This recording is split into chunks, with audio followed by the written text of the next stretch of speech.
Eh bien, savez-vous que vous pouvez absolument vivre la vie sans être frustré tout le temps? Je suis la preuve vivante que c'est possible et je vais vous apprendre comment, tout de suite à l'antenne.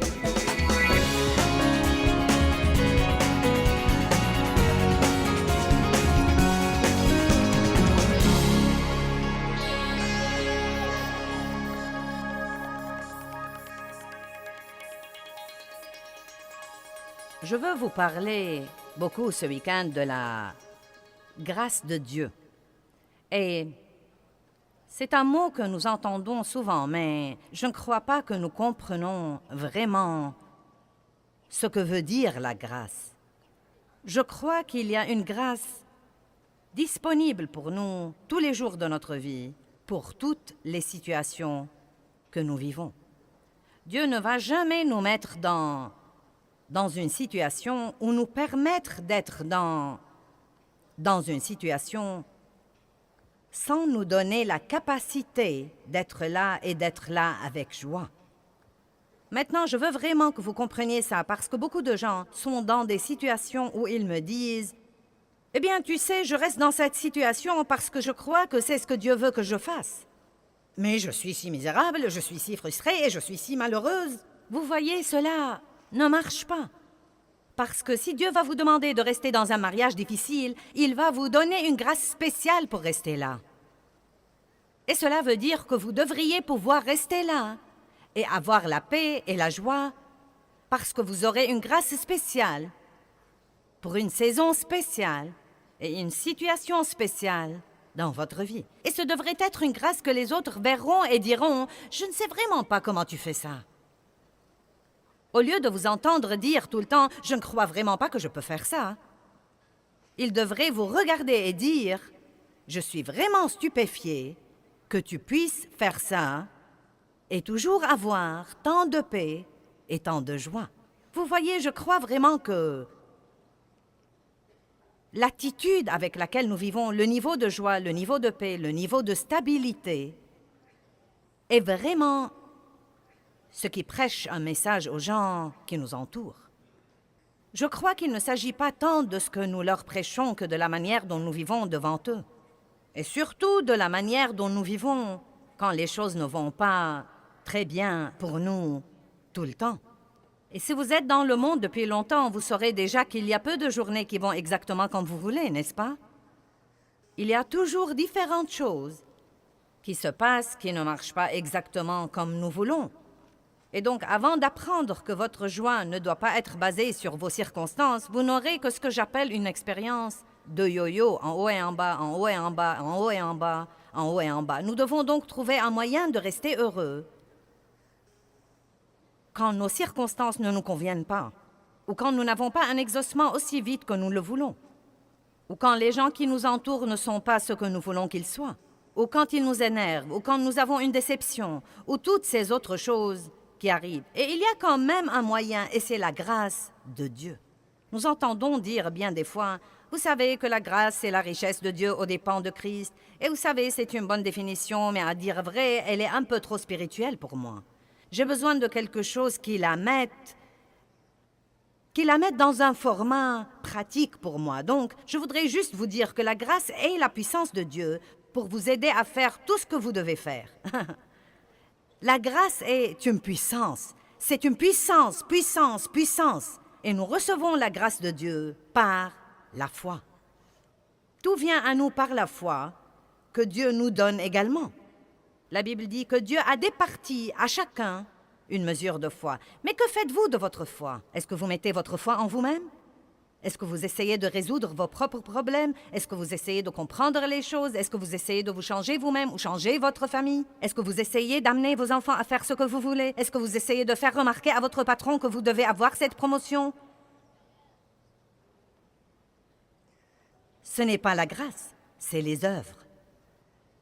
Mais quand vous libérez votre foi et vous vous fiez à Dieu pour faire ce que vous ne pouvez pas faire, et ce que vous n'êtes même pas censé faire, vous mettez votre confiance en Dieu. Cette grâce qui est la puissance de Dieu passe par ce canal de foi maintenant et vous permet de faire ce qui vous étonnera vraiment et étonnera les autres. Maintenant, je peux vous donner une définition un peu plus longue. C'est ma propre définition de la grâce, mais je crois que la grâce est la puissance de Dieu qui vient à nous gratuitement, c'est-à-dire qu'elle ne nous coûte rien d'autre que de mettre notre confiance en Dieu et qui nous permet de faire aisément ce que nous ne pourrions jamais faire tout seuls avec énormément de lutte et d'efforts. Écoutez-moi, en réalité, chaque fois que nous ressentons la frustration, je crois que cela veut dire que nous avons arrêté de compter sur Dieu et de nous appuyer sur lui et de recevoir sa grâce et que nous essayons de faire les choses tout seuls et de faire que les choses se produisent à notre façon. Vous comprenez? Et ça m'a vraiment aidé quand je l'ai compris parce que j'ai passé beaucoup de temps à être frustrée. Et j'ai finalement fait quelques pancartes, et j'en ai toujours 2 ou 3 dans ma maison, qui disent que les œuvres de la chair équivalent à la frustration. Donc chaque fois que je me sentais frustrée, je me rendais compte que j'ai essayé de devenir ce que j'appelle le Saint-Esprit junior. Je disais bien, Dieu, je me rends compte que tu es là, mais regarde-moi faire ça. Nous avons un problème avec notre esprit indépendant, n'est-ce pas?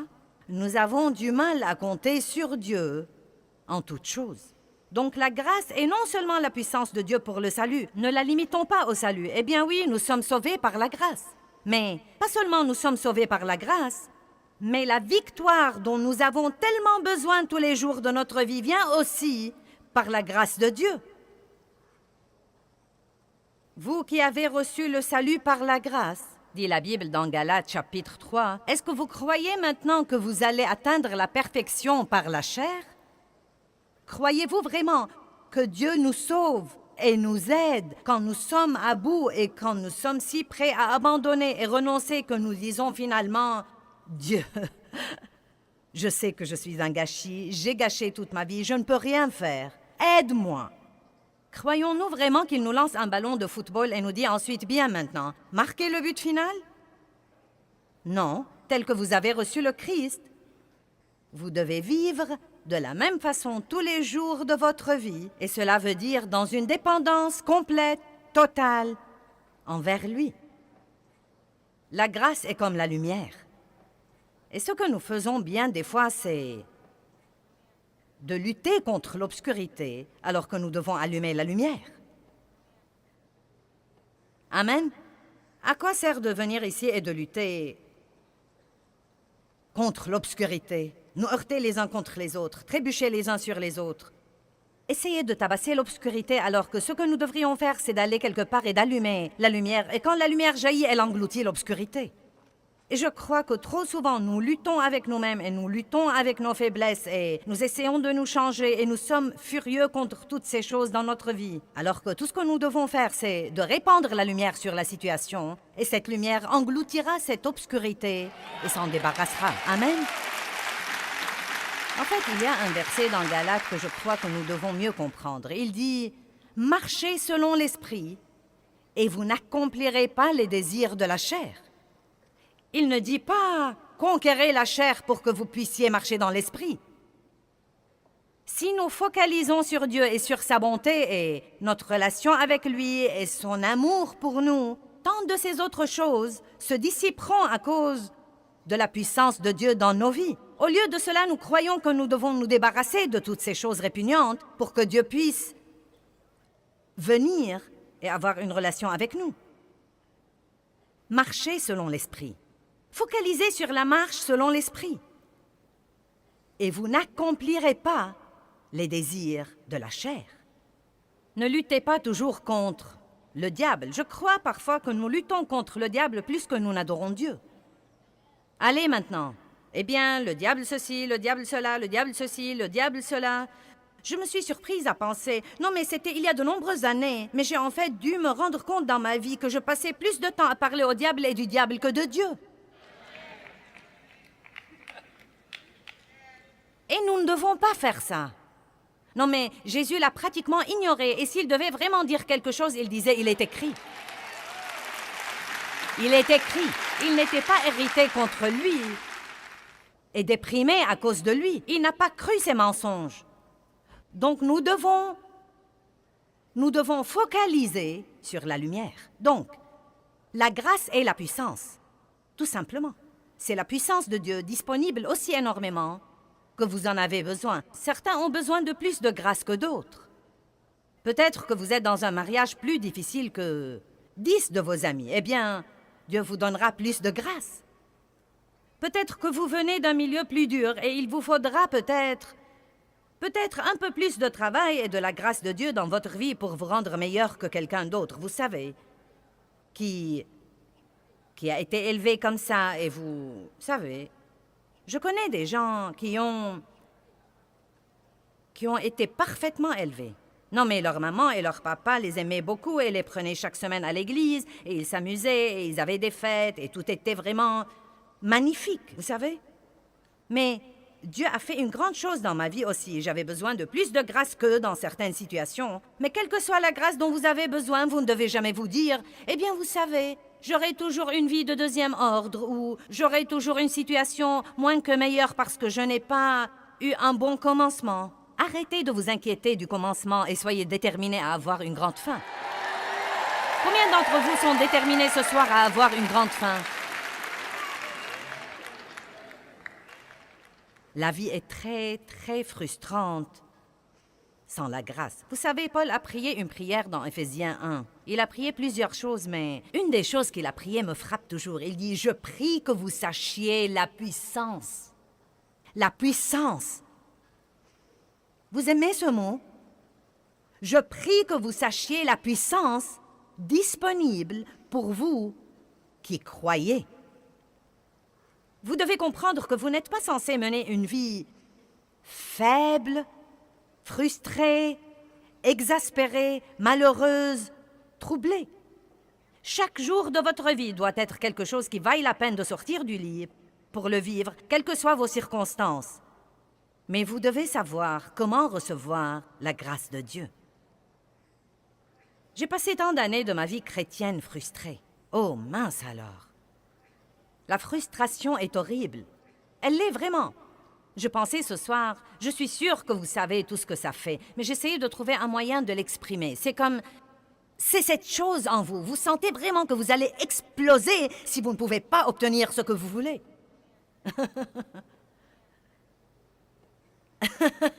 Amen.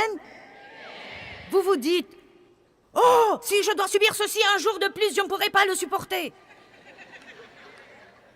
Mais en fait, 2 semaines plus tard, vous le supportez toujours, vous êtes toujours vivant.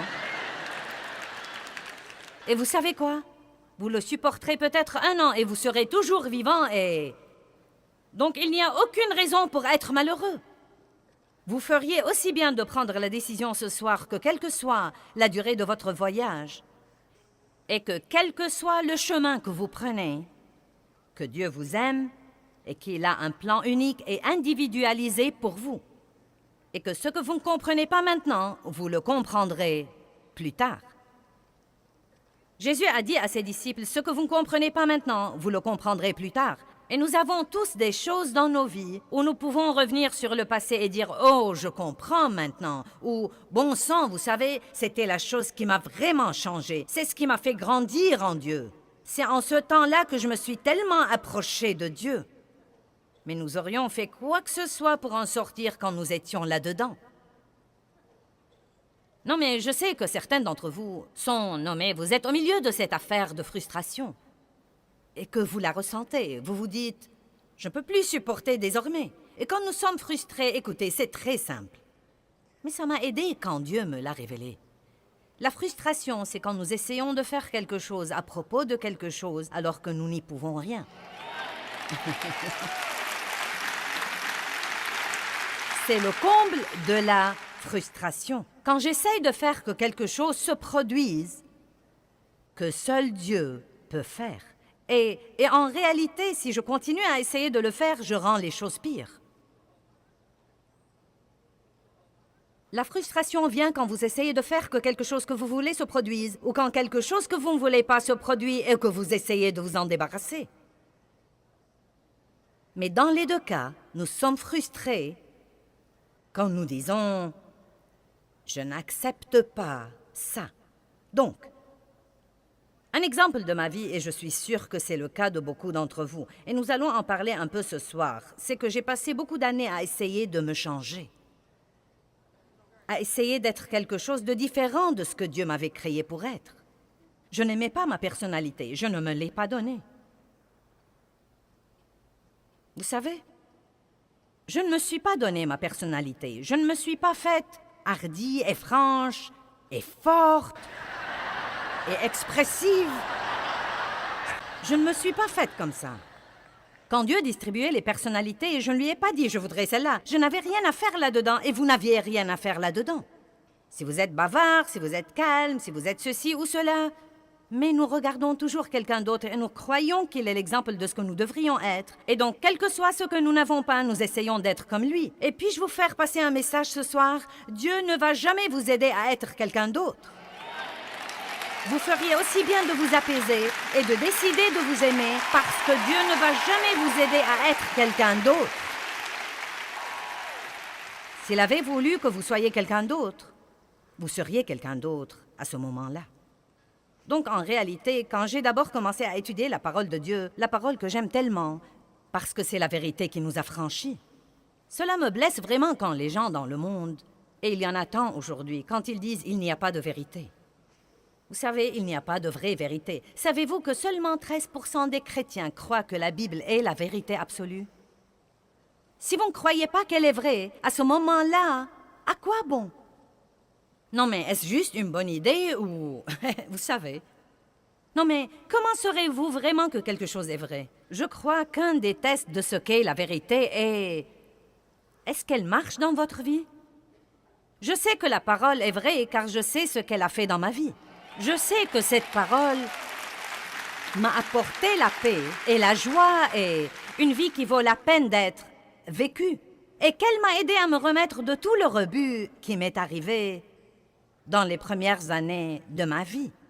Et je suis vraiment en mission chaque fois que j'en ai l'occasion d'en parler à la télé. J'en parlerai, car si vous êtes en ce moment dans le monde et que vous croyez ce mensonge comme quoi il n'y a pas de vérité et que la vérité est juste relative à votre culture et relative à vos circonstances et qu'elle change avec le vent. Non mais comment pourrait-ce être la vérité? Non mais la vérité ne peut être la vérité que si c'est une seule chose. Et Jésus a dit « Je suis le chemin, je suis la vérité ». Non pas une vérité, la vérité. Et je suis la vie. Et il a dit aussi « Nul ne vient au Père que par moi ». Donc, bien que la culture populaire dise de tous les chemins différents qui mèneraient à Dieu,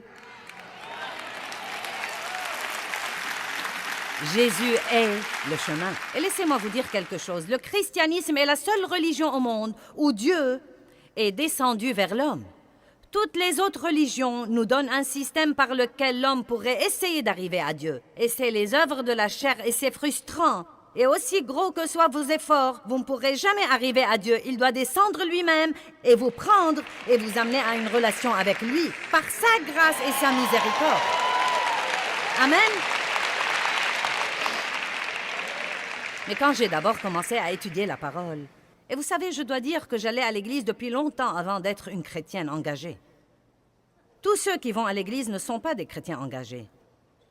Nous y allons par obligation et parce que c'est la bonne chose à faire. Nous y allons parce que nous avons un peu de la crainte de Dieu en nous et après tout, nous ne voulons pas aller en enfer. Mais c'est incroyable combien d'années vous pouvez y aller et vous garer là tous les dimanches matins. Et quand les gens vous demandent quelque chose sur votre relation avec Dieu, vous dites « je vais à l'église » et c'est la réponse toute prête. Je peux m'asseoir dans mon garage pour une semaine et ça ne va jamais faire de moi une voiture. Donc vous asseoir dans une église ne fait pas de vous un chrétien. Un chrétien n'est pas quelqu'un qui a une marque de religion ou qui va à une église. Un chrétien est quelqu'un qui a une relation intime, personnelle avec Dieu par Jésus-Christ. Un chrétien est quelqu'un qui a confessé ses péchés et qui veut vivre pour Dieu et qui a reçu le pardon de ses péchés. Donc, quand je suis devenue une chrétienne engagée, j'ai commencé à étudier la parole. Ça m'a tellement frustrée, en fait. Parce que tout ce que je voyais, partout où que je lisais, je voyais tout ce qui n'allait pas chez moi. Est-ce que quelqu'un peut témoigner de ce que je dis, là? Non, mais j'ai pensé. Et vous savez, c'était C'était, je crois, dans les années 70. Non, mais tout était un camp biblique et un prédicateur et ceci et cela. Non, mais nous avons vécu dans l'église pour environ 15 ans, je crois. Non, mais je le fais toujours, mais vous savez, à l'époque, vraiment, non, mais il y avait vraiment une grande explosion de la parole et j'ai eu l'occasion d'écouter des tas de messages. Et je me disais, comment est-ce qu'un être humain peut avoir tous ses défauts en lui? Parce qu'il n'y avait rien de ce que j'écoutais dont je n'avais pas besoin. Si c'était sur la bouche ou la pensée, j'en avais besoin. Si c'était sur le fruit de l'esprit, je n'en avais aucun. Vous savez, quel que soit le message, j'en avais désespérément besoin. Et donc, je rentrais à la maison et j'essayais de changer. Cher Dieu, j'essayais de changer. Je projetais de changer. Je m'allongeais dans mon lit et je préparais mon plan de sainteté. Et il durait jusqu'à mettre mes pieds par terre. C'était là où il se terminait. Et je ne pouvais pas comprendre comment on pourrait projeter d'être si bon et d'agir si mal.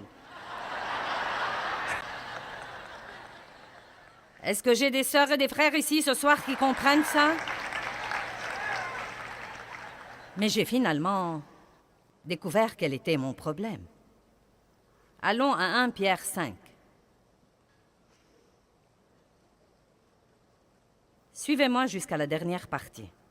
1 Pierre 5,5. De même, vous qui êtes jeunes et d'un moindre rang, soyez soumis aux anciens, aux ministres et aux dirigeants spirituels de l'Église, leur témoignant le respect qui leur est dû et vous rendant à leur conseil.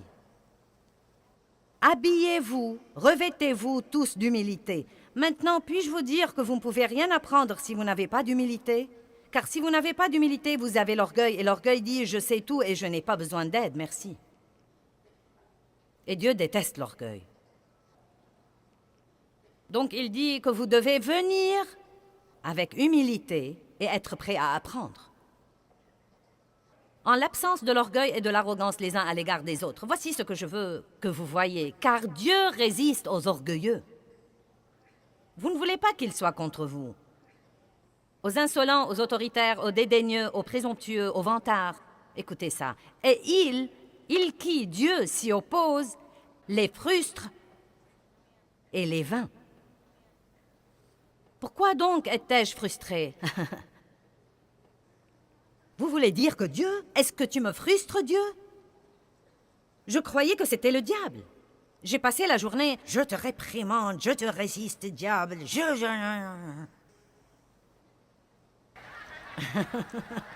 C'est vraiment le diable. Si le diable s'écartait de mon chemin, mon ministère grandirait. C'est vraiment le diable. Juste le diable. Tout était juste le diable, le diable, le diable. Ensuite, j'ai découvert que Dieu lui-même s'opposait à moi et il me frustrait. Et la Bible dit, Dieu nous vainc, mais il donne la grâce, la puissance. À qui? Aux humbles. Qui sont les humbles? Ceux qui disent, Dieu, je vois le gâchis que je suis d'accord avec toi, je suis coupable de tout cela, je ne cherche pas de prétexte, je veux changer, mais Dieu, je ne peux pas changer, pas d'un iota, si tu ne me changes pas toi-même. Donc me voilà, et si tu ne me changes pas, je resterai comme ça pour toujours. Vous voyez, la bonne nouvelle est que voilà la bonne nouvelle. Je sais que même si je ne change jamais, il m'aimera toujours. Parce qu'il m'a pris comme j'étais. Donc je n'essaye pas de changer pour amener Dieu à m'aimer davantage. Je veux changer parce que je l'aime, et il le sait bien. Et c'est à lui seul de décider de la vitesse dont il doit travailler en moi. Il y a des choses que je peux vraiment faire, mais il y a beaucoup de choses que je ne peux pas faire. Et ce que nous devons faire, c'est de faire ce que nous pouvons faire. Et si nous faisons ce que nous pouvons faire, Dieu fera ce que nous ne pouvons pas faire. Mais vous voyez, ce que je faisais, c'est que j'écoutais ces messages et que j'étais convaincue de mon péché. Mais parce que je ne comprenais pas la différence entre la conviction et la condamnation, la conviction que Dieu a amenée pour me rendre consciente de mon péché et pour m'en repentir et demander son aide, je laissais le diable la transformer vite en condamnation. Et je sortais frustrée et tout abattue, sous le fardeau de combien j'étais terrible et combien j'étais horrible et que personne ne pouvait être aussi mauvais que moi et que j'allais essayer de changer. Oh, je me rappelle tout ce cantique triste. Eh bien, j'essaie vraiment, Dieu, vraiment.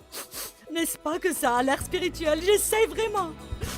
Dieu, vraiment, j'essaye, Dieu. Je ne sais pas ce que tu veux que je fasse, Dieu. Je fais de grands efforts.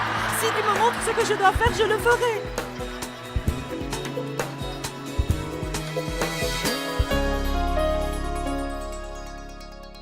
Eh bien, c'est vraiment merveilleux de savoir que la grâce de Dieu, qui est sa puissance, nous permet d'avoir la joie et la paix même au jour le plus stressant. J'aime absolument le fait que je ne suis pas censée être contrôlée par mes circonstances. J'ai une vie au-dedans de moi, et vous aussi comme croyants à Jésus-Christ qui nous permet de vivre au-dessus de nos circonstances.